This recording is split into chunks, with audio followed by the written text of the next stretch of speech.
na katakata dono magitiko ya sabani ni binagatiko na senga ni na bangandendre taka na kena sa tikibuta gitiko na ngarabi ni tabi ni singo binakaninde bambulo sartalangani bekim ni na wekanda sa matiko may na live stream sa ibura-bura da mga nindo botiko may kina ni sayan rabinaka wakatalanga kina na pasubika malo lele na bang libatalanga nanti kita tiko may na salika kamburaki na VTFM na nondaro serikali na maki bunga bekim ni na magitiko may kina and matake ni kuwa kuningole da may dingo misartaltinga en kena teveli ni vengaravi na mataka vinaka ni kua.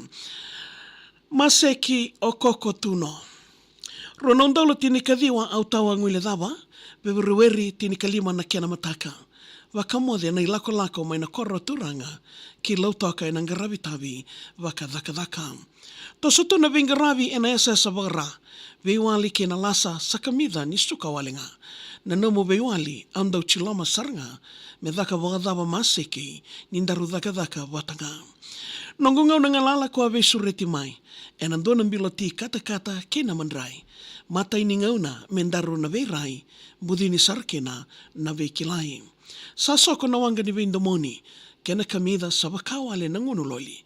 Nongundi na maseki sa teki bumisoli, ko wuki talevi kena ena singa kena mongi. Au waka iyo ena veika kede konganrewa. No muonga kede au senga ni sorewa. Tawa kilai ni ko mbadhani au wali lelewa. Ko ndomoni au walenga me wali tu ni nomulenga. Darubenga rabi watanga enandona kornibuli. Nongundi na vei ko maseki e tawa boni. Ko ndau soma tu ungori ena veitun robi me yumbi wale ni nomo veika buni. Sereki ni wuli ko angande kisuwa. Ko kaya ni ndoa na nomu i tuwa-tuwa. Na reidhi ko rangai mai tukuna e ko kekarua e na rumu saumi e no sorni anduri tu e tumba. Tarongi ko kongai dhakitaka ko kaya ni we kamundina sara. Messenger ni nomu i wala mata au ngaindolawa sambo soli talanga vekarua na nongu namba. Nongu dina maaseki ko waka walena tolu na mbaki sa senga na betena.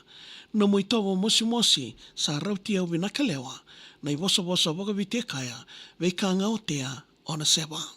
Au salaloma yani veiko nungulewa au ndiba mombau kila na mosi au nreketa na wosa na esana na mukoro ko na lemba-lemba modere maseki isa nina ida talembeka.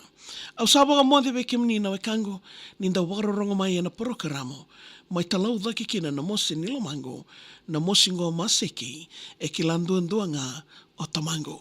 Ya vekim ni na ndobo de tiko mai na mataka vinaka ni kua na nondaru iwasa ni ngauna ni wakatawa. Kena mai rongo de tiko kina na nondaru serikali na maki. Nandotal na kena yambaki ndaru sabaga na matakina wala na namu serikali. Email tak nga may vewe rawa-rawa ngay totolo. E na email ang go maria@vtfm.com.fj.